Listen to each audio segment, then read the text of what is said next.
ससुराल वालों,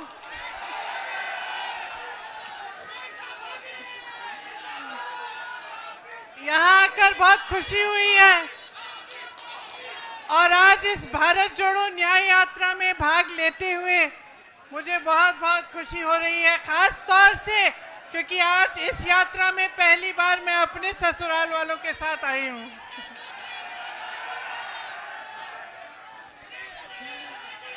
तो आपको याद होगा, बोलूं, आपको याद होगा मैं 2 साल पहले यहाँ आई थी, याद है? बड़ी मीटिंग हुई थी, बोलने दो भाई। आपको याद होगा 22 में मैं यहाँ आई थी, मीटिंग हुई थी बड़ी। अरे भैया बात सुनने दो, सुनने दो। और रोड शो भी हुआ था। मैं आपसे पूछना चाहती हूँ कि तब से आज तक कुछ बदला है? उस समय चुनाव था विधानसभा का, आपने भाजपा को जिताया, योगी जी को जिताया, 2 साल और उनको मौका मिला है। मैं आपसे पूछना चाहती हूं कि जो आपकी समस्याएं हैं, जो आपकी असली समस्याएं, आपका दुख है, जो महंगाई है, जो बेरोजगारी है, जो रोज रोज इन परीक्षाओं में जो पेपर लीक हो रहे हैं, जिनके लिए नौजवान बच्चे, आपके बच्चे मेहनत करते हैं, पढ़ते हैं, फीस भरते हैं, ये सिलसिला अभी तक जारी है कि नहीं कि पेपर लीक होते रहते हैं? बताइए, जारी है? तो जब आप 2 साल बाद सरकार चुन रहे थे, आप चुनाव में अपना वोट डाल रहे थे, तो मैं जानना चाहती हूं कि आप क्या सोच रहे थे? क्या आपने सोचा, सुनिए, क्या आपने सोचा कि यहाँ का विकास होगा? सोचा था?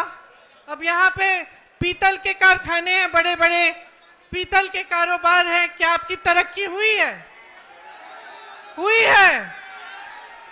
जितनी भी मदद आपको सरकार से मिलनी थी वो बंद हो गई, ऊपर से जीएसटी, और जितना काम कर रहे थे उसका शायद आधा काम कर रहे होंगे आज। मुश्किलें कम हुई हैं या बढ़ी हैं? बढ़ गई हैं। यहाँ नौजवान हैं सारे, उस समय मैंने पूछा था रोजगार मिलता है? आज रोजगार मिल रहा है। तो ये जो मेहनत कर रहे हो, जो 4-4 बजे सुबह पुलिस में भर्ती होने के लिए दौड़ लगाते हो, तो सेना में भर्ती होने के लिए दौड़ लगाते हो, उसके बाद जब परीक्षा लिखते हो, उसके लिए फीस भरते हो, माँ बाप मेहनत करके ट्यूशन में भेजते हैं, ये सब करने के बावजूद क्या होता है? आपको मालूम है कि 28 लाख बच्चों ने, यूपी के 28 लाख बच्चों ने पुलिस का भर्ती का इम्तिहान दिया है। 28 लाख, सोचो, इसका मतलब है कि यूपी के लगभग हर गांव में से 4 या 5 नौजवानों ने ये परीक्षा दी। एक आशा थी, एक उम्मीद थी उनके मन में, ये नहीं कि मुफ्त में कुछ मिल रहा है। पढ़ के मेहनत करके वो चाहते थे अपनी परीक्षा में पास हो। क्या हुआ? पेपर लीक हो गया। अब जब मैं यहाँ आई थी 22 में, तो मैंने आपसे कहा था कि हमने एक घोषणा पत्र बनाया था, उसमें हमने एक पूरा प्लान बनाया था, एक पूरी योजना बनाई थी कि ये जो पेपर लीक बार बार होते हैं, इसको रोकने की क्या योजना हो सकती है। उसमें जॉब कैलेंडर था, उसमें ये था कि एक कमीशन बनेगा और जितना भी अन्याय हुआ है उसको ठीक करने का काम होगा। और जॉब कैलेंडर में हर जो भी डेट था, परीक्षा का डेट, नियुक्ति की डेट, सारी पहले से तय, और जो उससे इधर उधर होता उसके खिलाफ कार्रवाई होती। तो ये तो 2-3 मुद्दे हैं, पूरे 10 मुद्दों का हमने एक पूरा प्लान बनाया था। तो मैं आपसे एक सीधी बात कहना चाहती हूँ, देखो चुनाव फिर से आ रहा है कि नहीं? फिर से आपको अपना मत डालना पड़ेगा।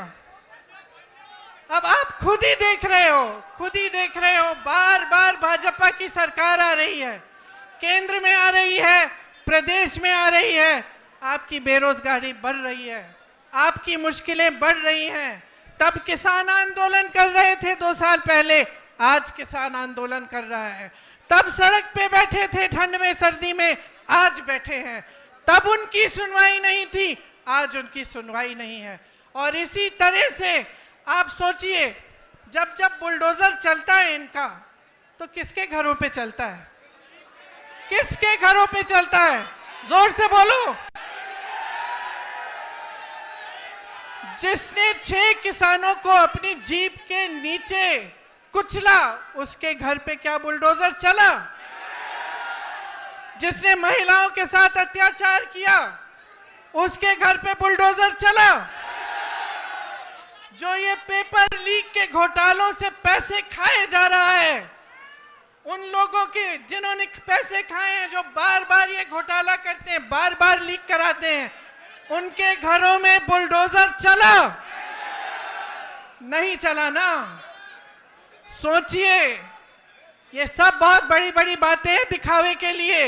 ये जितने बड़े बड़े इश्तिहार आपको दिखते हैं, जिसमें आपको दिख रहा है कि बहुत तरक्की हो रही है, जब तक आपकी तरक्की नहीं होगी, जब तक आपको रोजगार नहीं मिलेगा, जब तक आपके पेपर लीक बंद नहीं होंगे, तब तक आपकी तरक्की नहीं हो सकती है।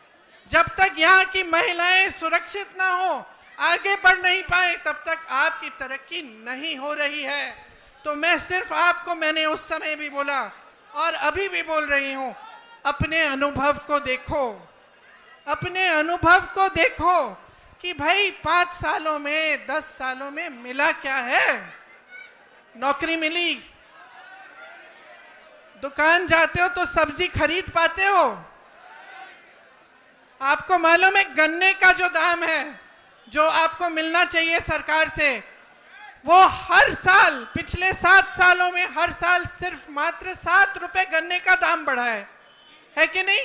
7 रुपए, ठीक है? तो मान लो 5 सालों में 35 रुपए बढ़ा होगा।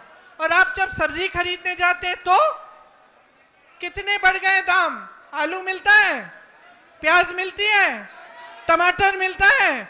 आप जाते हो 3 चीजों को लेने के लिए, घर आते हो 1 लेके।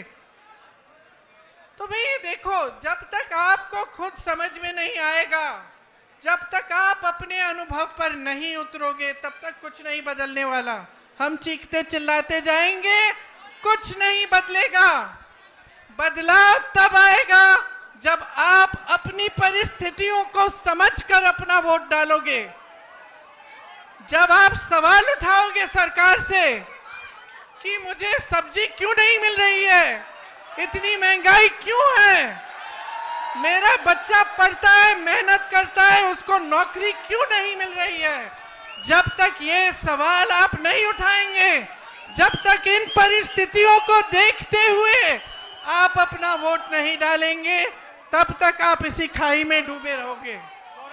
इसीलिए मैं आपसे कहना चाहती हूं, इस खाई में से निकलो। जब वोट डालने जाते हो, सोच समझ के अपना वोट दो। कांग्रेस पार्टी के पास योजनाएं हैं, करके दिखाया है, और आप सब अपने ही अनुभव से ये चीज समझते हैं। तो आज आपके बीच आकर मैं सिर्फ इतना कहूंगी कि जो भी वोट आप डालने जा रहे हो, बड़ी बड़ी बातों पे मत डालो, जो ऊपरी दिखावा है उस पे मत डालो। जो तुम्हारी जिंदगी में गुजर रहा है, जो तुम्हारा जीवन है, तुम्हारा अनुभव है, तुम्हारी परिस्थिति है, उसको सोच, उसको समझ के कि ये क्यों हो रहा है आपके साथ, तब वोट डालो। ये न्याय यात्रा है। राहुल जी, भारत जोड़ो यात्रा में 4000 किलोमीटर क्यों चले? इस देश को एक रखने के लिए, ये कहने के लिए कि ये देश एक है, सब एकजुट हो जाओ, आगे बढ़ोगे। आज भारत जोड़ो न्याय यात्रा पे निकले हैं, तो इस यात्रा में न्याय शब्द क्यों जोड़ा है? न्याय शब्द इसलिए जोड़ा है क्योंकि आज यहाँ के नौजवानों के साथ, देश के नौजवानों के साथ अन्याय हो रहा है। आज देश की महिलाओं के साथ अन्याय हो रहा है। आप मेहनत करते हैं, आपके पेपर लीक होते हैं। आप मेहनत करते हैं, आपको नौकरी नहीं मिलती, रोजगार नहीं मिलता। आप मेहनत करते हैं, महंगाई का सामना करते हैं, किसानों का जो बकाया होता है वो नहीं मिलता, किसानों के कर्ज माफ नहीं होते, बड़े बड़े उद्योगपतियों के होते हैं। तो देखिए, मैं फिर से आग्रह करूंगी, आज आप इस यात्रा में जुड़ने आए हैं तो हमें देखने नहीं आए हैं, अपनी परिस्थिति को समझने आए हैं। और ये समझने आए हैं कि जब तक आप बदलाव नहीं लाओगे तब तक आपकी परिस्थिति बदलने वाली नहीं है। न्याय का हक मिलने तक।